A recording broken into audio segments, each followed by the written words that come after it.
Ça va être une vidéo longue, mais je vais faire en sorte qu'elle soit la plus utile possible. Bonjour et bienvenue dans cette vidéo un peu spéciale. Je suis Tatiana Ventose et ça fait un an, jour pour jour, à quelques jours près, que j'ai attrapé le Covid, qu'on m'a dit vous avez 32 ans, vous êtes sportif, vous ne fumez pas, restez chez vous avec du Doliprane, ça va passer dans 2 semaines, et que c'est toujours pas passé après un an. Et malheureusement, je ne suis pas la seule. Nombre de personnes atteintes par la Covid ont des symptômes qui perdurent. Rien que dans mon entourage proche, j'en ai plusieurs, avec des symptômes qui continuent, qui peuvent être assez légers, même si gênants dans la vie de tous les jours, mais qui peuvent aussi être très handicapants. Alors dans cette vidéo, je vais vous faire un petit tour d'horizon de ce Covid long. Quels sont les symptômes? Quelles hypothèses peuvent l'expliquer? Quelles solutions ou quelles choses mettre en place pour améliorer la qualité de vie, voire soigner certains de ces symptômes? Je vais vous dire comment je suis passée de il y a tout juste 3 mois, donc plus de 9 mois après le début des symptômes, où je me suis retrouvée à l'hôpital juste avant Noël avec une suspicion de thrombose veineuse, des dédimères élevés, des marqueurs inflammatoires, où j'étais encore au bout de ma vie, à aujourd'hui où je refais du sport tous les jours, du vélo, du yoga, où j'ai repris pas une activité complètement normale, on va pas se mentir, mais clairement il y a du mieux et j'ai repris du poil de la bête. D'ailleurs, vous m'avez envoyé énormément de messages à ce sujet en me disant que ça vous faisait plaisir de voir que j'avais guéri. Je serai pas aussi catégorique parce que je suis encore loin d'être à 100%. De toute façon, Tatiana Ventose, ça se voit, elle va pas bien,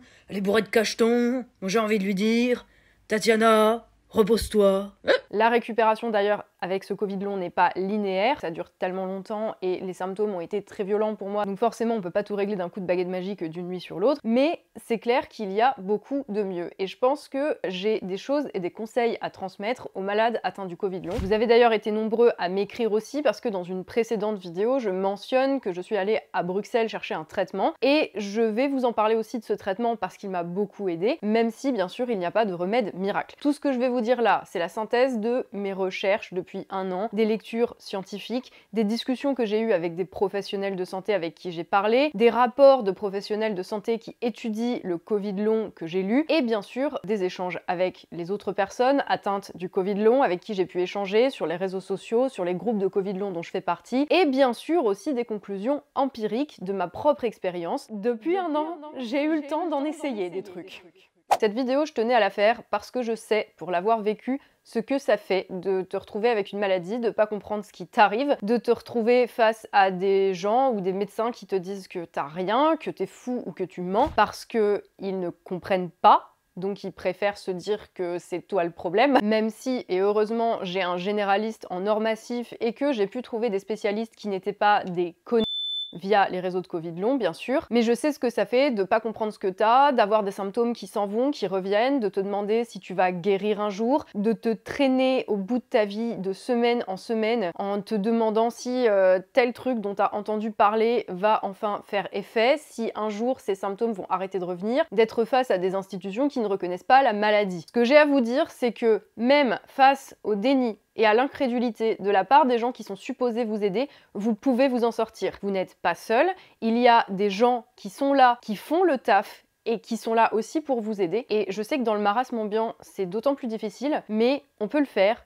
Et vous pouvez vous en sortir. Je préfère aussi vous prévenir tout de suite, comme je vous l'ai dit, je n'ai pas de recette miracle, je ne suis pas là pour vous vendre ma potion magique, je ne suis là pour faire la promotion de rien du tout, aucun médicament, aucun médecin. Le corps humain c'est une machine complexe et j'aurais certainement pas la prétention de vous dire prenez tel truc, ça va forcément marcher, ce n'est pas comme ça que ça marche, mais je pense que j'ai aussi, comme je vous le disais, des choses à partager qui peuvent éventuellement vous aider. Dernière chose avant de rentrer dans le vif du sujet, vous aurez remarqué que les commentaires sur cette vidéo sont fermés. Ce n'est pas une erreur et ce n'est pas un hasard. Il y a 2 raisons à cela. La première, c'est que ma santé, mon Covid long ne sont pas des sujets qui sont soumis au débat public. Ça paraît tellement évident, mais à une époque où tout le monde a un avis sur tout, y compris sur les trucs personnels qui concernent chacun, il faut quand même le rappeler. Et la deuxième raison, c'est que je souhaite protéger les gens qui ont un Covid long, qui sont mal et qui viennent ici trouver des ressources et des solutions possibles. Je souhaite les protéger des commentaires toxiques, des commentaires de gens qui s'imaginent qu'ils savent tout alors qu'ils ne savent rien du tout et qui leur donnent leur avis, qui leur disent qu'ils ne sont pas vraiment malades, que c'est la faute aux antennes 5G, qui leur donnent des remèdes miracles à base de bouse de vache séchée et que c'est protège. Et je suis d'autant plus attachée à protéger les malades que quand j'étais vraiment très mal, énormément de gens y sont allés de leurs petits commentaires. Et honnêtement, si j'avais écouté tous ceux qui me recommandaient des traitements, déjà je serais morte aujourd'hui parce que vous n'avez pas idée des trucs débiles que j'ai reçus. Ou alors j'en serais venue à me dire que c'était moi qui étais folle parce que j'ai eu aussi toute la tripotée de gens qui m'ont dit ah mais non c'est pas vrai, t'es pas malade, parce qu'ils cherchaient à se rassurer. Quand t'es malade, que t'as une maladie chronique notamment, la dernière chose dont tu as besoin, c'est aller chercher des informations au milieu d'un déluge de commentaires de Jean-Michel Chloroquine, Marivonne jus de légumes qui guérissent tout, et Martin c'est dans ta tête parce que ça me rassure de penser que tu as fabuleux. Et j'ai certainement pas envie d'infliger ça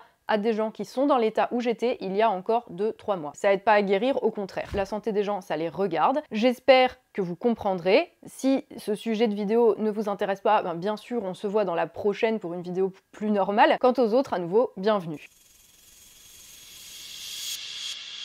Je ne vais pas particulièrement m'attarder sur les symptômes parce que si t'es ici, c'est sans doute que tu cherches des réponses par rapport à ça et qu'en plus les symptômes varient d'une personne à l'autre. En outre, j'en ai déjà parlé plus en détail dans ma vidéo de juillet 2020 sur mon Covid, à l'époque où vraiment on ne savait rien du tout. Mais en gros, pour rappel, voilà le tableau global. Les symptômes peuvent aller de la fatigue, on va en reparler de la fatigue parce que c'est pas juste t'es un petit peu fatigué, hein, à des acouphènes, donc des oreilles qui sifflent en permanence, sauf que t'es pas allé à un concert hier, de la tachycardie, donc le cœur qui bat très vite, qui monte au moindre effort pour rien, à 150 ou 160 battements par minute, ce qui n'est pas normal, ou l'inverse d'ailleurs de la bradycardie, ou des irrégularités du rythme cardiaque, des problèmes cardiaques de manière générale, des douleurs aux articulations, des trucs qui vous cassent vraiment, des douleurs musculaires, donc des courbatures, des douleurs très fortes dans la poitrine, comme si vous vous étiez fait tabasser, des problèmes de régulation de la température de votre corps, des symptômes gastro-intestinaux de l'extrême, je vais m'abstenir de donner trop de détails. Il y a aussi des problèmes de sommeil, des insomnies, des cauchemars qui ont l'air d'être présents chez énormément de monde. Ces problèmes sont physiologiques, ils ne sont pas liés au syndrome de stress post-traumatique, même si nous sommes nombreux à en souffrir aussi, c'est une autre question. Les problèmes de sommeil post-Covid ont une racine physiologique concrète et observable. On va en reparler des causes de tout ça. Les problèmes respiratoires, les difficultés à respirer, le poids sur la poitrine, le taux d'oxygène qui continue de descendre pour rien. Des symptômes de type sinusite chronique, donc le nez qui ne respire pas, il n'y a pas vraiment de mucus, à part peut-être, en tout cas en ce qui me concerne, plus des caillots noirs de sang. Yay! Comme symptôme, vous avez aussi la chute des cheveux, mais en mode la violence, sinon c'est pas drôle. Des problèmes olfactifs ou de goût qui persistent. Il y a des gens, ça fait 9-10 mois qu'ils ont eu le Covid et ils ont toujours pas de goût ou d'odorat. Alors perso, j'ai l'inverse, c'est-à-dire que tout est décuplé, comme si j'étais un loup. Tout ça, a priori, ça fait partie de ce qui est dommage au système nerveux, puisque le Covid attaque le système nerveux et le cerveau. Pareil que les hallucinations auditives, pas en mode Jeanne d'Arc, mais par exemple, moi ça m'arrive encore des fois d'entendre de la musique qui n'existe pas. Oui, c'est très flippant. Des difficultés de déglutition, des taches marbrées au niveau des mains, des bleus qui sortent de nulle part, ou encore des sensations de brûlure dans le corps de type neuropathie. Des problèmes cutanés aussi, des éruptions cutanées bizarres, des urticaires, des boutons, des espèces de plaques rouges dont on ne sait pas d'où elles viennent. Et bien sûr, le gros truc, c'est ce qu'on va appeler le malaise post-effort, c'est-à-dire que après un effort trop intense, tu te retrouves par terre. Et quand je dis un effort intense, je te parle d'aller te faire une tasse de thé, d'aller jusqu'à ta boîte aux lettres, ou de prendre une douche, d'écouter une musique un peu trop intense, de regarder un film où des gens s'engueulent, d'avoir une discussion un peu animée. Tout ça t'épuise. C'est comme si t'étais à 2% de batterie tout le temps et que le moindre truc que tu fais te bouffe toutes tes réserves et ensuite tu repars à zéro et on peut pas te rallumer, littéralement c'est ça. Et c'est une sensation qui est horrible, c'est pas la fatigue genre ah je me sens un peu fatiguée aujourd'hui, il faut que je dorme. Non, c'est la sensation de j'ai pas dormi depuis 4 semaines et je viens de courir un marathon, je sais plus comment je m'appelle. Ça, c'est le malaise post-effort. C'est incompréhensible, je pense, pour quelqu'un qui ne l'a jamais vécu. Et le fait d'essayer de l'expliquer à tes proches d'ailleurs, ça te fatigue aussi. Donc quand vous entendez les gens qui ont eu le Covid, ils peuvent avoir une fatigue persistante, c'est ça. Et cette fatigue persistante qui est liée aussi au dommages nerveux, etc., ça inclut également des problèmes de concentration, de brouillard mental de l'enfer. T'oublies des mots, t'oublies des phrases, tu lâches des objets et c'est extrêmement déroutant et assez terrifiant pour être tout à fait honnête avec vous. Tous ces symptômes-là chez moi s'améliorent quand même petit à petit. Après, c'est assez varié chez les gens. Certains vont en avoir quelques-uns, les autres vont tous les avoir. Appelez-moi la chance. Et c'est très bizarre car le Covid long ne semble pas corrélé à la sévérité des symptômes. C'est-à-dire que tu peux te taper un Covid long long après avoir eu un Covid très peu symptomatique. Une de mes meilleures amies, par exemple, a fait un Covid relativement léger, avec de la toux, un peu de fièvre, voilà, au mois d'octobre. Aujourd'hui, elle ne peut toujours pas travailler, elle ne peut plus rien faire alors que c'était quelqu'un d'extrêmement actif. Et tu peux aussi bien te taper un Covid long après avoir eu un Covid pourri comme le mien avec l'infection pulmonaire et les problèmes cardiaques, voilà. Mais par contre, tu peux aussi faire un Covid très sévère et pas du tout avoir de problème post-Covid. C'est un peu un mystère au niveau du profil des gens qui ont ce Covid long. Par contre, il y a quelque chose qui a l'air de ressortir d'après certains médecins avec qui j'ai pu parler, d'après certaines recherches qui sont sorties et d'après les médecins bruxellois avec qui j'ai parlé au moment du traitement. Les gens qui viennent chercher ce traitement-là ont un profil assez typique. Ce sont souvent des jeunes, des femmes, des gens très sportifs et actifs. Et ils sont représentés de manière disproportionnée dans les Covid longs. Je vais pas vous mentir, pour moi, c'est un peu ça. 32 ans, avant de tomber malade, 5 fois par semaine minimum, je faisais du cardio, de la boxe, des arts martiaux, je faisais du yoga tous les jours, une rando une fois par semaine en mode grands espaces ou montagne quand je pouvais. J'avais besoin de bouger tout le temps. Je faisais donc par jour 40 minutes à 1 heure de sport et 30 à 45 minutes de yoga tous les jours. J'avais une vie saine, je mangeais sain à des heures régulières, je ne buvais pas d'alcool, je ne fumais pas. Ce profil-là, visiblement, est surreprésenté chez les Covid longs. Mon hypothèse par rapport à mon vécu et par rapport à ce que je ressens, là c'est pas du tout quelque chose qui est acté, mais j'ai quand même l'impression que beaucoup des gens qui ne se remettent pas du Covid sont des gens qui ne supportent pas les limites et notamment celles de leur propre corps. Par exemple, dès que j'ai commencé à aller mieux personnellement, je me suis dit bah, écoute, je vais bouger mon cul, et ben c'était mort. Et le premier jour de Covid, d'ailleurs ça a été déjà ça, je me suis dit bon je me sens pas bien et tout, bah je vais faire un peu de cardio, ça va passer. Et c'est quand je me suis retrouvée par terre à plus pouvoir me relever que je me suis dit mais qu'est-ce qui m'arrive, il y a un problème en fait là, et en fait c'était le Covid. Et à titre personnel, j'ai mis des mois à accepter que mes limites après cette maladie n'étaient plus celles d'avant. J'ai mis jusqu'à août pour arrêter de me culpabiliser parce que je ne pouvais pas reprendre le sport comme avant. D'ailleurs, je ne pouvais pas reprendre le sport du tout, et d'ailleurs, je ne pouvais pas reprendre quoi que ce soit, vu que faire une tasse de thé, c'était déjà une épreuve qui me renvoyait au fond du gouffre. Donc la question qui se pose, c'est qu'est-ce qui peut bien causer tout ça ? Est-ce que le virus est encore actif dans l'organisme? Est-ce que plutôt ce sont d'autres maladies, d'autres troubles qui ont été déclenchés par le Covid? Est-ce que les gens qui souffrent de Covid long ont une prédisposition génétique? Est-ce qu'il y a des facteurs dans leur environnement qui font que? La réponse n'a pas été catégoriquement trouvée, il y a néanmoins plusieurs hypothèses, des choses qui ont été observées par les médecins qui ont pris le truc au sérieux, et ça nous donne plusieurs hypothèses sur le pourquoi du comment. Ces hypothèses que je vais vous donner, déjà c'est pas une liste exhaustive, elles ne sont pas excluantes les unes des autres, ça veut dire que ça peut parfois être plusieurs de ces choses à la fois, mais voilà le tableau général. D'abord, il y a l'hypothèse selon laquelle il reste des résidus de virus morts dans l'organisme et que ces résidus de virus y restent pendant très très longtemps et qu'ils déclenchent une réponse immunitaire de la part du corps. Et donc le corps se comporte comme s'il avait encore le Covid. La deuxième chose, c'est qu'il y a les séquelles laissées par l'attaque du virus, notamment au niveau pulmonaire, mais ça ne semble pas être la majorité parce que sur la plupart des scanners de Covid long, il n'y a pas grand-chose qui est observé d'anormal. Il y a également, troisième hypothèse, la possibilité que le Covid ait pu déclencher des maladies auto-immunes. Et ça, il y a un moyen de le savoir, c'est de faire les tests des anticorps de toutes les maladies auto-immunes possibles. Dans mon cas, j'en ai fait une liste longue comme le bras, ce n'était pas ça. Néanmoins, ça nous amène à une quatrième hypothèse, celle que le Covid a pu déclencher sa propre maladie auto-immune, un truc de type lupus. L'immunologue que j'ai consulté, qui est, on va dire, spécialiste de ça en France, que beaucoup de Covid longs connaissent, c'est quelqu'un qui a pris les Covid longs très au sérieux, depuis quasiment le début, puisqu'elle en connaissait déjà personnellement, et elle a émis l'hypothèse que ça pouvait ressembler à un lupus ou quelque chose de ce genre, une maladie inflammatoire chronique. Autre chose, il y a le syndrome de fatigue post-virale, qui est très répandu a priori, qui notamment déclenche ces malaises post-effort dont je vous parlais. Il y a des vidéos qui sont très bien faites par des chercheurs de différentes universités britanniques, notamment l'université de Nottingham, si je dis pas de conneries, mais à vérifier. Je vous mettrai tous les liens en description. Bref, ces vidéos sont faites par des chercheurs britanniques pour les longs Covid afin de gérer les symptômes. Je rappelle qu'en Grande-Bretagne, ils ont ouvert 70 cliniques dans tout le pays post-Covid. Donc a priori, s'il y a des réponses à avoir, elles viendront sans doute de là ou des États-Unis, où il y a aussi plusieurs unités qui se penchent sur le post-Covid. Bref, ce syndrome de fatigue post-virale, c'est pas t'es un peu fatigué à la fin d'une longue journée. C'est ce que je vous disais par rapport au malaise post-effort. T'es KO après avoir fait une putain de tasse de thé et que t'es obligé de passer 4 jours au lit après avoir été à la boîte aux lettres. Tu ne fais pas le tour du pâté de maison sans être essoufflé comme si t'avais couru un marathon sans avoir dormi depuis 4 semaines. C'est vraiment le coup de massue qui te détruit. Vous connaissez peut-être le syndrome de fatigue chronique, c'est la même chose mais après une infection virale. Mis à part ça, il y a également tout ce qui relève de la dysautonomie et notamment la tachycardie orthostatique posturale. C'est un terme qui est un peu compliqué pour expliquer que tu fais de la tachycardie lorsque tu changes de posture. Genre, tu vas passer de position assise à position debout et tu vas prendre 50 battements par minute. Mais un truc de fou. Et ça peut aller avec des malaises. C'est lié au syndrome de fatigue post-virale dont je parlais juste avant.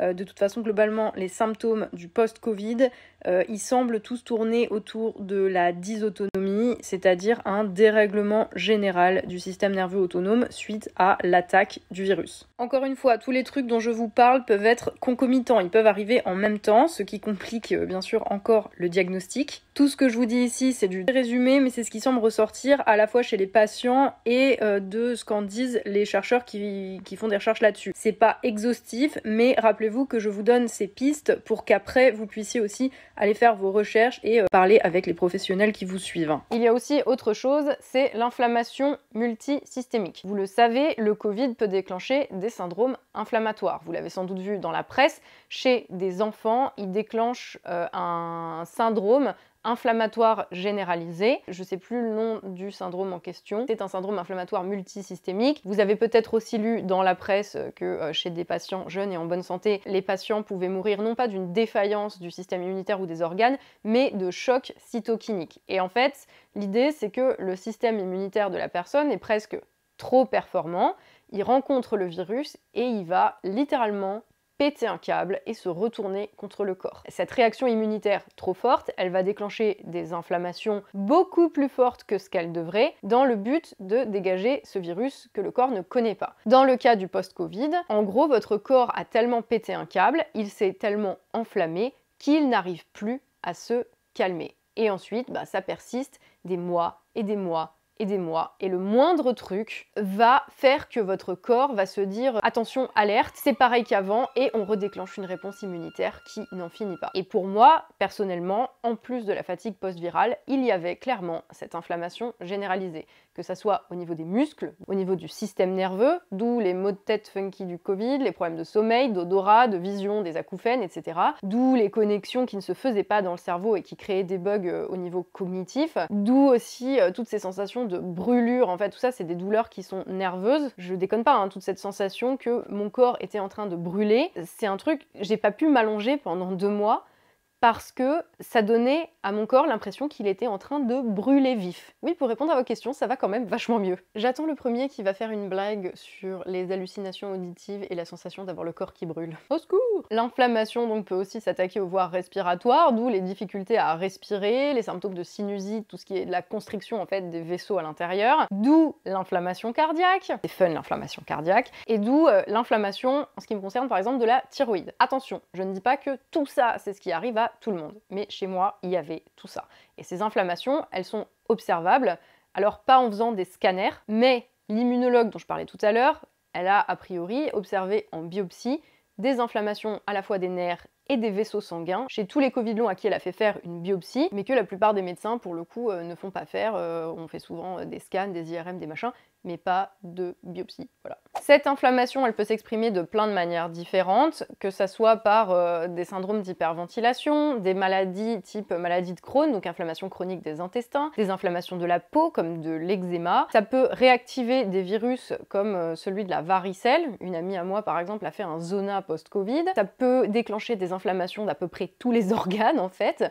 Perso, donc j'ai fait une inflammation de la thyroïde, ça m'a filé de l'hyperthyroïdie. Ça a été diagnostiqué en août, j'étais malade depuis mars, donc vous imaginez déjà combien de mois ça a persisté, et ensuite après ça, ça a mis aussi des mois à se remettre. Ça peut déclencher un syndrome, ce qu'on appelle un syndrome d'activation des mastocytes, donc les cellules de l'immunité. C'est sans fin. Au final, ce qu'il y a à retenir, c'est que ton corps est en mode fight, il allume le feu partout, et du coup, ça se retourne contre toi parce qu'après, il n'arrive pas à se calmer et ça a des conséquences parce que comme tout peut être sujet à une inflammation dans le corps humain, bah, vous tirez un peu le truc à la loterie aussi. Donc tu développes des allergies, des intolérances, tu vois, j'ai développé plein d'intolérances alimentaires alors que j'en avais zéro avant, des piqûres de moustiques qui me font des machins, mais j'ai jamais vu ça, des crises d'urticaire complètement pétées pour aucune raison apparente, j'ai jamais su ce qui avait déclenché ça, enfin bref. Ça veut pas dire que vous allez jamais guérir et que vous allez garder ces symptômes à vie, mais plus vous êtes enflammé à plein d'endroits, ben, plus vous cumulez et donc plus ça va prendre du temps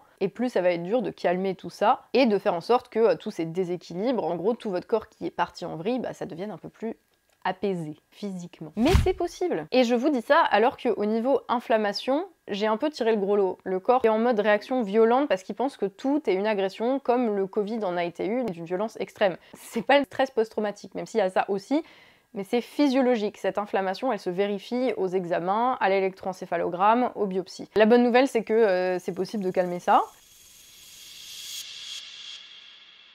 Qu'est-ce que je dirais à quelqu'un qui a un syndrome post-Covid? Tu te fais passer avant tout le reste. Le repos total. Personnellement, vu que je ne comprends pas le concept du repos, j'ai dû conceptualiser ça comme du repos agressif. Le repos, c'est pas quelque chose qui est naturel pour moi. Dès que je peux, il faut que je bouge et que je me dépasse. Sauf que quand tu as un syndrome de fatigue post-virale, c'est ce que je vous disais sur le fait que tu es tout le temps à 2% de batterie, bah c'est la dernière des choses à faire. En fait, il faut laisser à ton corps le temps de récupérer et de se remettre. Tout ce qui est effort, tu oublies. Et dans les différentes ressources que je vais vous mettre, ce sera mieux expliqué et beaucoup plus en détail, mais il y a en gros plusieurs conseils, et notamment celui de ne pas faire plus d'efforts que ce que tu peux. Ce que les chercheurs britanniques dans ces vidéos te conseillent, c'est évaluer ce que tu penses que tu es capable de faire, et tu fais 50% de ça, pour être sûr que ça ne déclenche pas une rechute. Alors, quand je parle d'efforts, je ne parle pas seulement d'efforts physiques, qu'ils soient minimes ou moins minimes. Avec l'expérience, j'ai réussi à distinguer 3 types d'efforts qui pouvaient me renvoyer dans les cordes.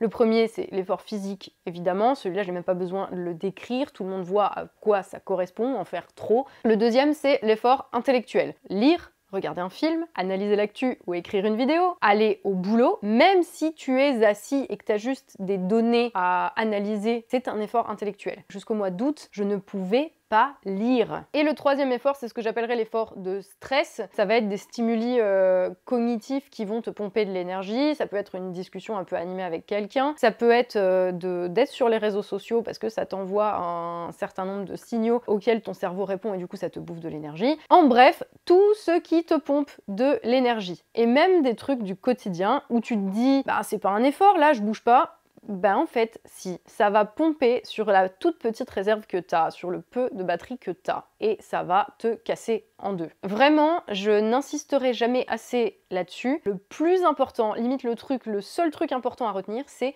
laisser à ton corps le temps de se reconstruire. C'est vraiment quelque chose que dans notre société, on n'est pas du tout formaté à comprendre, et pour des gens comme moi d'autant plus, parce que dès que moi je vois des limites, mon but c'est de les dépasser, c'est d'aller plus loin, c'est d'aller plus haut, et ben c'est un truc qu'il faut intégrer. Ton corps a subi une agression terrible. Il s'est battu contre un virus qu'il ne connaissait pas. Maintenant, il est cassé et il faut le laisser au repos pour qu'il puisse se réparer. Si tu t'étais cassé la jambe, tu dirais pas bah, j'ai moins mal aujourd'hui, je vais enlever mon plâtre et aller courir. Ben là, c'est pareil, mais avec ton système nerveux, ton système cardiovasculaire et tout ton métabolisme en fait. Tout est cassé et il faut du temps. La bonne nouvelle, c'est que ça va se réparer. Il m'a vraiment fallu jusqu'à août, à la lecture d'un article de blog que je vous mettrai aussi en description, qui a vraiment changé ma manière d'approcher ce truc-là. Il m'a fallu jusqu'à août pour que je me dise, ma plus grande peur, c'est de rester comme ça toute ma vie, mais en fait, si je continue à bourriner dès que je vais un tout petit peu mieux, mais ça va être le cas, je vais vraiment rester comme ça toute ma vie. Donc, j'ai tout calmé, j'ai tout coupé, jusqu'aux réseaux sociaux qui me bouffaient physiquement, et j'ai vu une amélioration dès le moment où j'ai mis la priorité à ça, à me reposer, à me retaper, à faire ce qui était bon pour moi et pas ce que j'avais envie de faire. Et même si j'avais envie de bosser, si j'avais envie de faire du sport, je savais qu'il ne fallait surtout pas et je ne le faisais pas. Alors, ça a pris des mois et des mois pour en arriver à aujourd'hui où je peux faire du sport, du vélo, etc. Et pourtant, à l'époque, je vous dis, j'en avais vraiment envie de taffer. On m'a proposé des débats, on m'a proposé des projets et j'ai dû dire non à tout, même si sur le moment, j'en avais envie. J'avais qu'une hâte, c'était de reprendre le taf parce que non seulement je kiffe mon boulot, mais en plus, bon, la situation faisait qu'il y avait beaucoup de boulot à faire. Mais je ne pouvais pas, et c'est comme ça. Et aujourd'hui, je continue de dire non à quasiment tout parce que je continue de me prioriser, c'est moi d'abord, et ça me fait pas de mal. Et d'ailleurs, dès que j'en fais trop, mon corps vient me le rappeler que je suis pas encore sortie d'affaire, même si ça va venir. Donc vraiment, c'est ça le truc à retenir, c'est que moi, j'ai vu une amélioration dès que j'ai décidé de me faire passer avant. Avant les gens qui me demandaient de les rassurer, avant mon boulot, avant la culpabilité de pas de répondre aux messages, avant le fait de, tu vois, d'avoir envie de faire des projets. Tout ça, j'ai envoyé balader, tout ce qui me pompait l'oxygène. Et je l'ai fait presque intuitivement par instinct de survie, parce que si je le faisais pas, ben, j'allais peut-être avoir à vivre comme ça pour toujours, et ça je voulais surtout pas. Donc ça a été très vite pesé dans la balance. Je suis quand même consciente que j'ai la chance d'organiser mon emploi du temps, de travailler à mon rythme, de ne pas avoir de boss ou de manager à qui rendre compte, à qui je dois expliquer, bah en fait non, je peux pas bosser, physiquement en fait c'est impossible. Mais je vous en conjure, si vous avez un Covid long, ne poussez pas. Faites-vous faire un arrêt. Et si possible, ne vous mettez pas une date fixe où vous êtes obligé de retourner au boulot parce que vu ce que votre corps a vécu, en fait, vous savez pas de combien de temps vous allez avoir besoin pour vous remettre. Moi, je sais pas à quelle violence vous avez eu le Covid, néanmoins, vous ne savez pas de combien de temps vous allez avoir besoin. Donc je vous en supplie, vous vous faites passer avant. Vous prenez soin de vous. Et je vous dis ça parce que moi, il m'a fallu 5 mois pour le comprendre. Et j'ai recommencé à travailler petit à petit dès le mois de septembre, en mode bien sûr pas plus de 30 minutes dans la journée, c'est rien du tout, hein, en l'intégrant à mon emploi du temps et en faisant passer ça après mes autres priorités, si j'étais assez bien pour ça. Ça n'a pas été linéaire parce que fidèle à moi-même, j'ai parfois, souvent, poussé le bouchon et j'ai rechuté. Donc si vous avez ça, juste essayez d'intégrer en fait de là où vous partez. Vous imaginez que vous aviez un château en Lego, c'était votre vie, c'était votre corps, c'était votre santé, et le Covid a tout fait voler en éclats. Vous vous attendriez pas à ce qu'il soit reconstruit exactement pareil dans la minute. Et bien là c'est pareil, arrêtez de vous comparer à ce que vous étiez avant, et repartez de là où vous êtes. Et je sais à quel point c'est dur à accepter d'être quasiment à zéro. Ça n'a pas été facile pour moi, j'ai dû faire le deuil de moi-même. C'est super bizarre de dire ça. J'ai dû me dire, stop, tu peux pas te comparer à ce que t'étais avant. C'est plus là, cette personne est partie, et là tu repars d'ici et maintenant. Et ici et maintenant, c'est peut-être pas zéro, mais quand t'es pas capable d'aller jusqu'à la boîte aux lettres, le zéro, il est pas loin. Donc, repos, repos, repos, repos, repos agressif. Si vous êtes comme moi et que vous comprenez pas le mot repos, vous comprendrez agressif. Et c'est ça qu'il faut qu'il se passe dans votre tête. Vous passez, votre convalescence passe en premier. Et si au regard de vos symptômes, votre médecin vous dit qu'il faut que vous alliez chez le psy et que c'est dans votre tête, il faut changer de médecin. Vous devez trouver quelqu'un qui ne vous fait pas croire que vous êtes fou, parce que ce que vous avez, c'est réel. Et se faire passer avant, ça implique aussi de ne pas se laisser empoisonner l'existence par des personnes toxiques, et surtout quand c'est des gens qui sont supposés vous aider et vous soigner. Faites-vous confiance. Alors dans les solutions de tout ce qui est médicaments et compléments alimentaires, j'en ai pris beaucoup. Je vais juste vous dire ceux qui ont bien marché ou plus ou moins, sinon on y est encore demain. Le premier truc qui m'a été prescrit par l'immunologue, qui marche bien chez la plupart de ces Covid longs, mais qui n'a pas marché chez moi parce que j'ai la chance de ne pas supporter la plupart des médicaments, c'est la cortisone. Faut voir avec votre médecin si ça marche, faut voir si vous la supportez, etc. Moi c'était au bout de 2 jours, enfin j'ai commencé à faire de la tachycardie, pas possible, la veine du cou comme ça, qui pulsait, c'était pas posse. Néanmoins, la cortisone en tant qu'anti-inflammatoire, à petite dose, hein, même il n'y a même pas besoin de faire des grosses doses apparemment, mais ça peut permettre de calmer les symptômes inflammatoires chez beaucoup de gens. Il faut la prendre sur plusieurs semaines, mais moi j'en ai eu des bons retours chez pas mal de Covid longs. Après, voyez avec votre médecin. De toute façon, ça se donne pas sans ordonnance. Le truc qui, moi, m'a été utile, c'est l'aspirine à faible dose, enfin en aspégique, qui marche comme anti-inflammatoire et qui, en plus, a l'avantage d'être anticoagulant, sachant que le Covid est aussi une maladie de l'hypercoagulation, c'est-à-dire que le sang coagule très facilement et du coup provoque des caillots sanguins. Donc l'aspirine, pour moi, a été pas mal. Au niveau des anti-inflammatoires plus naturels, entre guillemets, la quercétine, notamment, m'a été d'une grande utilité. Je sais que beaucoup de post-Covid trouvent un soulagement dans la quercétine. C'est d'ailleurs sur les groupes de post-Covid que j'ai trouvé l'idée, je me suis dit bon je vais essayer ça. Après encore une fois, ne prenez pas ça sans avis médical. Il y a aussi les antihistaminiques qui permettent de calmer certaines réponses inflammatoires de votre corps. Les antihistaminiques et notamment la cétirizine, pareil, à voir avec votre médecin. Dans les trucs que j'ai pas essayé mais où visiblement beaucoup de post-Covid ont d'excellents résultats, c'est l'ivermectine. Pareil, ce n'est pas disponible sans ordonnance, mais visiblement il y a beaucoup de gens chez qui aussi ça atténue les symptômes, donc à voir. Personnellement, je n'ai pas essayé, mais je connais des gens chez qui ça a marché. Pour se remettre de l'infection pulmonaire, si vous avez fait l'infection pulmonaire, j'ai pris un truc sur les conseils de mon ostéo. C'est une plante qui soigne les poumons, c'est de la molène ou molène faux bouillon. Donc ça, c'était pas mal. Pour aider à contrôler le rythme cardiaque, il y a les bêta-bloquants, bien sûr, à voir avec votre médecin. Sinon, moi, je prenais de la teinture mère de bourgeon d'aubépine pour aider à contrôler le rythme cardiaque qui devenait fou. Je vais pas dire que c'est immédiat et miracle, mais moi ça m'a beaucoup aidé. Après, n'oubliez pas que le Covid a aussi pompé toutes vos réserves en vitamines et en minéraux. Il vous a littéralement cassé, donc refaire vos réserves de vitamines avec un multivite, c'est peut-être pas une mauvaise idée. Voyez aussi en quoi vous êtes carencé en faisant des analyses de sang, bien entendu. Le zinc, le magnésium et le fer m'ont beaucoup aidé, ainsi que les vitamines du groupe B, notamment la vitamine B6, la vitamine B12 et la vitamine B3, ou PP d'ailleurs, seulement sous forme de niacine, mais celle-là, il faut vraiment avoir un avis médical avant de la prendre. Évidemment la base, vitamine C, vitamine D. Maintenant que le soleil revient d'ailleurs, la vitamine D, vous pouvez en profiter pour la prendre en allant prendre l'air et en prenant le soleil sur votre visage. Enfin, ça dépend des jours. Un truc aussi qui aide et qui n'est pas vraiment un médicament, c'est l'eau minérale, l'eau en bouteille. Déjà parce que comme ça c'est cool, ça vous fait de l'hydratation. Covid, moi, me déshydratait, enfin j'étais constamment assoiffée, c'était très bizarre. Il y avait des moments où je buvais 5-6 litres d'eau par jour et j'avais encore soif. Mais dans l'eau minérale, il y a aussi des minéraux, comme son nom l'indique, et des nutriments. Ça vous fait récupérer un petit peu de vitamines et de minéraux tout en buvant de l'eau, et c'est plutôt bien. Il y a les séances d'ostéopathie, moi, qui m'ont pas mal aidé pour décoincer les douleurs musculaires, articulaires et nerveuses. Ça dépend encore une fois des gens. Je suis pas là pour vous vendre un remède miracle. Je ne suis pas médecin, je ne vous dis pas prenez ci ou ça, je vous parle juste de ce qui m'a aidé sur du long terme. À part d'ailleurs la B12, il n'y a rien qui m'a soulagée de manière immédiate et totale. La B12, j'en parle dans ma précédente vidéo par rapport au système nerveux, je vais pas revenir dessus. Je précise à nouveau que je ne suis pas responsable de ce que vous prenez, je ne connais pas vos antécédents, je ne connais pas vos intolérances, donc voyez avec votre médecin avant de prendre quoi que ce soit et surtout respectez les doses prescrites.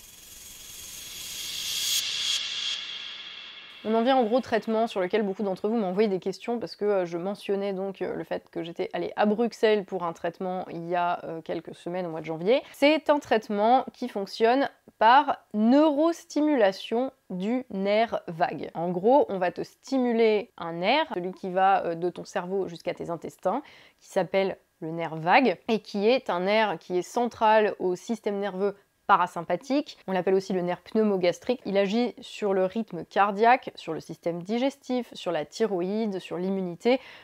C'est un nerf qui est extrêmement important. Tiens, quand tu dis un malaise vagal, c'est de là que ça vient. Et donc, il y a ce labo à Bruxelles qui fait depuis quelques années des études sur le traitement des maladies inflammatoires chroniques via la stimulation de ce nerf vague qui va permettre de calmer un petit peu les inflammations, et visiblement ils ont de très bons résultats sur pas mal de maladies inflammatoires comme la polyarthrite rhumatoïde par exemple. Et au moment où ils ont commencé à voir qu'il y avait beaucoup de gens qui avaient des symptômes Covid persistants, ils ont décidé de tester et d'essayer pour voir si ça marchait sur le Covid long en tant que maladie inflammatoire chronique, et visiblement ils ont de très bons résultats. Je vais te montrer en fait, parce que j'ai l'appareil qui est là.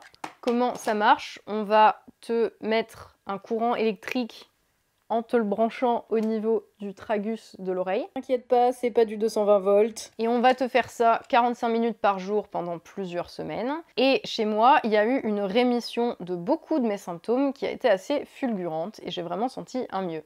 Le problème avec ce traitement, je vais pas vous le cacher, c'est qu'il coûte cher et que pour le moment, c'est pas remboursé par la Sécu et je sais pas s'il le sera un jour. Le traitement m'est revenu à 900 balles. Donc c'est vraiment pas donné. Ça inclut les examens, la visite chez le neuropsychiatre qui pilote l'étude, l'électroencéphalogramme notamment, etc. Donc voilà, il est vraiment cher.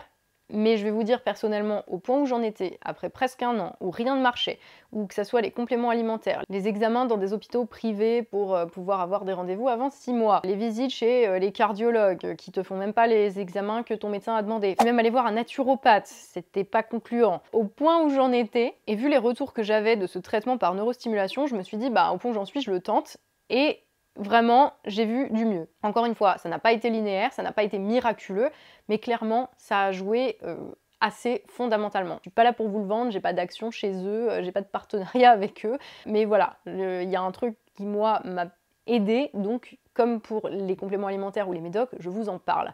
Et là, je voudrais vraiment remercier Pauline qui m'a parlé de ce truc, qui a fait partie d'ailleurs des cobayes Covid long pour tester ce traitement et qui me l'a recommandé. Donc merci à Pauline et merci à Slabo qui a décidé de tester ce traitement-là. Alors ça n'a pas été linéaire, tous les soucis que j'ai eus ne sont pas résolus, loin de là, mais il y a eu du chemin depuis que j'ai commencé le traitement. J'ai récupéré une bonne partie de ma vie, de mes capacités cognitives, et comment vous dire que après un an où je suis passée par toutes les phases à me dire que je m'en sortirai jamais, j'en suis très heureuse. Il y a quand même quelque chose que je veux ajouter à tout ça, c'est que les solutions, quelles qu'elles soient, ne sont jamais des trucs miracles et ça vient jamais que de l'extérieur.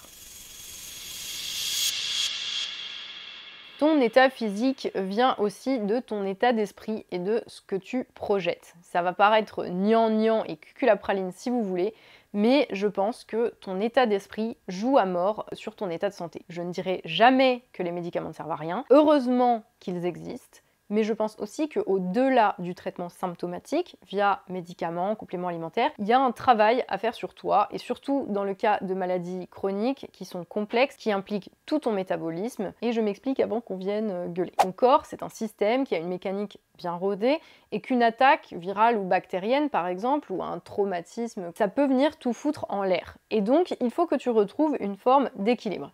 Et pour ça, il y a des choses à mettre en place, que personne ne peut te souffler exactement ce que c'est, parce que c'est en fonction de ce dont tu as besoin, toi, que ça se gère. Et je galère à mettre en place toutes ces choses, mais il y en a plusieurs qui me semblent fondamentales, dans le cas du post-Covid, mais dans le cas de pas mal d'autres maladies, je pense d'ailleurs, c'est l'alimentation et l'hygiène de vie. L'alimentation d'abord, je vous l'ai dit, un des problèmes pour moi, c'est l'inflammation d'un système immunitaire presque trop performant, donc j'ai dû revoir en fait toute mon alimentation pour ne pas aggraver le problème. J'ai dû me mettre à manger des choses qui contribuent à apaiser tout ce bordel, plutôt que des trucs qui nourrissaient l'inflammation. Et tous les trucs que j'ai dû arrêter, bah évidemment, c'est toujours les trucs bons qui sont inflammatoires. Après, j'étais déjà quelqu'un qui mangeait très sainement, donc je mangeais pas de pizza, de chips, de plats préparés, ou rarement quoi. Donc ça, évidemment, t'oublies, hein. Mais par contre, dans les aliments inflammatoires, je me suis rendu compte qu'il y avait plein de trucs qui faisaient partie de mon quotidien. Les agrumes, le sucre, y compris dans les fruits. Donc autant vous dire au revoir mon super jus de fruits mixé du matin. Maintenant, je dois manger des flocons d'avoine avec une pomme,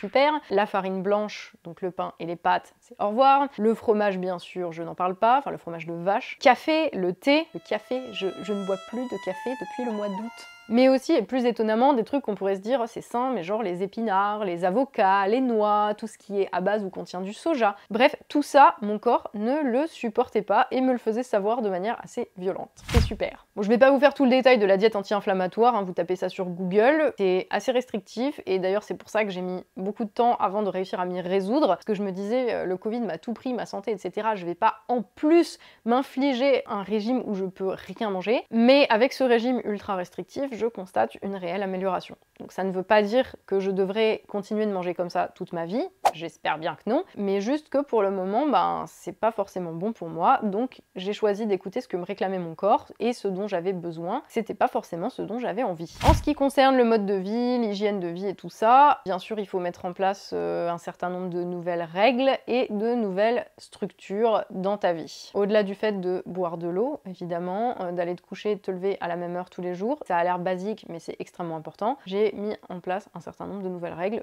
auxquelles je m'astreins et qui me font réellement du bien physiquement. Déjà, il n'y a pas de réseaux sociaux avant le déjeuner et je les limite à 15 minutes par jour par réseau social. C'est ce que je vous disais plus haut, ça coûte une énergie de ouf que je n'ai pas et ça peut me redéclencher des symptômes, donc au revoir. Et c'est dingue parce que ça m'a enseigné d'ailleurs que certaines choses qu'on fait sans s'en rendre compte, comme juste, tu vois, scroller sans poster ou quoi que ce soit, bah, ça te coûte quand même une dose d'énergie et ça a une incidence sur ta santé physique et sur les hormones que ça t'envoie. Donc limite stricte d'écran, limite stricte des stimuli nerveux que je ne contrôle pas pour apaiser mes journées. Après ça va avec, mais je restreins à mort le travail et les jours où je dépasse parce que ces jours-là je suis bien et en forme et j'ai envie de continuer, bah, en général je douille grave dans les jours qui suivent. J'ai mis en place aussi une routine quotidienne d'exercices de méditation, de respiration, de sophrologie pour gérer tout ce qui est douleur et inconfort. Encore une fois, c'est pas un truc miracle, ça se mesure sur du long terme, mais ça porte ses fruits petit à petit en faisant tous les jours. C'est sûr, c'est pas comme un Doliprane, genre j'ai mal à la tête, j'en prends un et puis ça va, tu vois.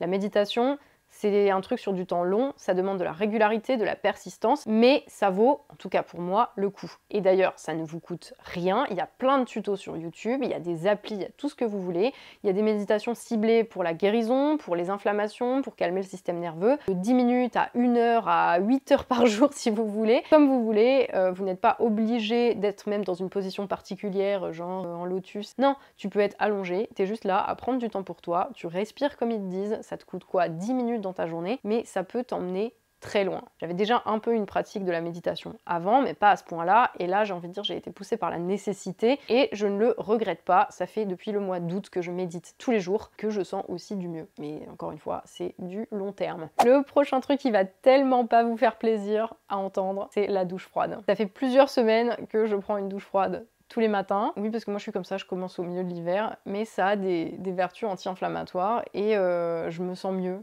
aussi depuis que je fais ça. Après, encore une fois, c'est un ensemble de choses.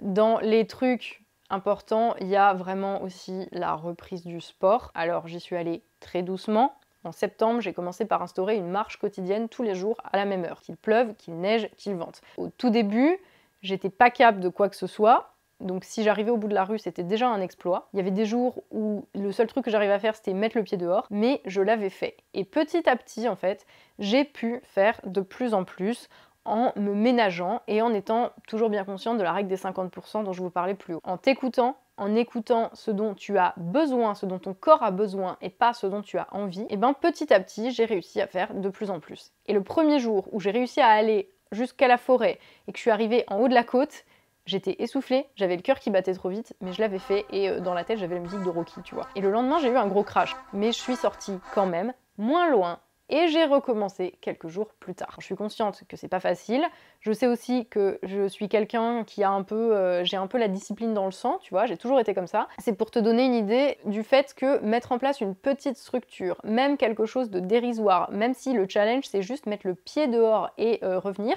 et ben le faire tous les jours à la même heure de manière structurée, ça paye. Et petit à petit, j'ai pu me remettre à un petit peu de sport, sans cardio, parce que le cœur ne suivait pas, c'était juste pas possible. Et en instaurant toutes les 2 semaines, 3 semaines, de nouvelles habitudes et de nouvelles structures au fur et à mesure. J'ai réussi à donner ainsi à mon corps un rythme plus ou moins normal, à l'habituer à produire les hormones qu'il fallait au moment où j'en avais besoin, à faire fonctionner les organes qu'il fallait au moment où il fallait. Bref, en repartant de la construction en Lego là où elle était, c'est-à-dire quasiment au ras les pâquerettes, et ben je suis partie de ça et j'y suis allée petit à petit. En décembre, j'ai pu reprendre du sport à ma sauce, quelques petits abdos, 5 minutes pas plus tous les matins. Et y compris les jours où j'étais pas bien, j'en faisais un tout petit peu, rien du tout, juste en fait pour garder le rythme et envoyer le signal à mon cerveau, ben tous les jours maintenant il y a ça. Et pareil, je me suis remise à du yoga tous les jours, très léger. Parfois c'était juste 2 étirements et je devais me rallonger, mais c'était pas grave, je l'avais fait. J'avais envoyé à mon corps le signal qu'il était capable de refaire quelque chose. La première fois que j'ai refait un downward dog, j'en ai pleuré parce que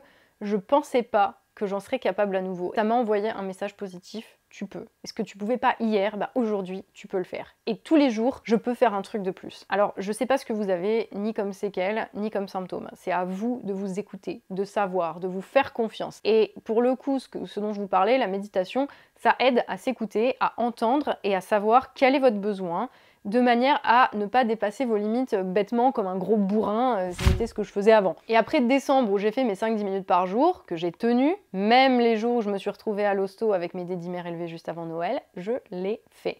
Et début janvier, je suis montée à 10 minutes avec un coach sur YouTube, hein, je paye pas quelqu'un pour ça. J'ai augmenté petit à petit, j'ai augmenté en février et aujourd'hui j'en suis à 20 à 30 minutes tous les matins de cardio, Krav Maga, boxe, ainsi qu'une demi-heure de yoga en fin de journée. Et tous les jours, en plus, je fais toujours soit de la marche ou du VTT. J'ai ma routine de méditation de 15 à 30 minutes aussi tous les jours. Et tout ça, ça passe avant le reste. Ça passe avant le travail, même si ça ne m'empêche pas de le faire, bien au contraire, et que c'est un peu mon rempart contre à la fois les vieux démons de l'excès de travail, et en même temps c'est une routine bien plus solide que ce que j'avais avant, parce que avant, je bossais tout le temps en fait, et même quand je faisais du sport ou de la méditation, c'était toujours pour être plus performante au travail, alors que là, j'ai renversé complètement le truc. Alors évidemment, c'est pas parfait, l'ajustement met du temps, La progression n'est pas linéaire, ça peut peut-être s'entendre comme ça, mais pas du tout. Il y a des rechutes, il y a des jours où ça revient. Ne serait-ce que la semaine dernière, j'ai eu à nouveau un retour de symptômes, des difficultés respiratoires, des très gros problèmes de sommeil, des très gros problèmes gastro, mais sur le long terme, chez moi, ces retours de symptômes sont de moins en moins nombreux. Et ces jours-là, il faut simplement vous écouter et vous respecter. Mais dès que vous le pouvez, il faut aussi vous remettre en selle et avancer. Il faut vous faire confiance et faire ce dont vous avez besoin. Et c'est dur, mais je pense que vous pouvez être surpris de votre capacité à guérir. Juste avant de terminer cette vidéo, je vais vous renvoyer vers une ressource utile et qui est en français. C'est l'assaut après jour 20. C'est les malades français du Covid long face au manque de reconnaissance institutionnelle par rapport à la maladie qui se sont constitués en fait en association. Sur le site, vous pourrez trouver des ressources, quelques conseils d'hygiène de vie et le contact de médecins qui sont de facto spécialistes de la question maintenant. Et je tiens à remercier les personnes qui ont constitué cette association et qui se bougent pour ça parce que dans l'état où on est, dans l'incertitude en plus de la maladie, d'avoir juste eu la force de se constituer en asso et de se bouger avec du résultat derrière, big up à eux et merci. Franchement. Donc je vous mets le lien de après jour 20 en barre d'infos si ça peut vous être utile. J'espère que si vous êtes arrivé au bout de cette vidéo, ça a pu vous redonner un peu d'espoir et vous faire vous dire que vous n'êtes pas seul, que non, vous n'êtes pas condamné à rester comme ça toute votre vie, qu'il y a des explications à votre état, qu'il y a des solutions et c'est juste qu'il faut du temps et un peu d'effort pour les trouver. On a un peu l'impression d'être des cobayes et notamment particulièrement tous ceux qui sommes tombés malades en mars-avril dont je suis. Je sais ce que ça fait d'avoir peur pour ta vie, pour ta santé, de pas comprendre ce qui t'arrive, de voir toutes les semaines des nouveaux symptômes sortir dans la presse et toi c'est des trucs que t'as, tu vois, mais sans savoir exactement ce qui t'arrive quand même. Je sais ce que c'est d'avoir tes symptômes niés par des médecins, par des proches, cette impression d'être un espèce de mi-pionnier, mi-cobaye, sauf que t'étais même pas volontaire, tout ça je connais, mais au fond en fait, tous ces gens là qui vous nient, etc., tout ça, ça compte pas. Ce qui compte aujourd'hui, c'est que t'es encore là, on est encore là, que aujourd'hui tu vas un tout petit peu mieux qu'hier, un poil mieux que la semaine dernière, et bien mieux qu'il y a 2 mois, qu'il y a des heures sur le chemin, mais que tu ne l'en as pas moins parcouru et que tu vas continuer à avancer. Voilà, on va continuer à avancer. J'en ai pas parlé dans cette vidéo, mais je sais aussi parce que je le vis, c'est la réalité du syndrome de stress post-traumatique. J'avais pas envie de noyer le propos de cette vidéo qui est déjà longue, mais je suis consciente du trauma que ça représente. Moi-même, par exemple, je peux plus me retrouver dans une pièce fermée avec d'autres personnes, parmi plein d'autres trucs que je ne peux plus faire à cause de ça. Mais ça aussi, ça va revenir. Bref, tout ça, c'était juste pour vous faire passer le message que physiquement, physiologiquement, vous allez guérir. Que vous avez en vous les ressources pour guérir et qu'il faut juste, en gros, vous ménager, envoyer à votre corps les bons signaux et lui laisser le temps. Persévérer, s'accrocher, pas lâcher et s'agripper à l'idée que vous allez récupérer. Regardez le chemin que vous avez fait depuis 2 semaines, 2 mois, 6 mois. À part si vous avez d'énormes séquelles où on vous dit c'est irrécupérable, vous allez vous retrouver. Vous allez récupérer. Mais d'abord, il faut que vous lâchiez prise et que vous vous concentriez sur vous-même. Vous êtes votre priorité. Vous passez avant, le reste passe après. Tous les jours, on entend des histoires de gens à qui on annonce des trucs incurables et qui, contre toute attente, récupèrent. Et bien vous, c'est pareil, vous allez vous en sortir. Vous êtes déjà en train, maintenant, de vous en sortir. Alors j'espère que vous, à l'horizon de votre premier anniversaire Covid, vous vous direz comme moi qu'il y a eu énormément de chemin de fait. Je vous encourage à ne pas écouter, à ne pas chercher à convaincre les gens qui vous disent que ce n'est pas vrai, qui viennent se disputer avec vous sur ce sujet. Ça ne sert à rien. Il y a des gens qui vont chercher à se rassurer eux-mêmes, tant mieux pour eux, ce n'est pas votre problème. Vous n'êtes pas là pour convaincre les gens, ni pour les rassurer. Vous êtes là pour vivre, et c'est tout.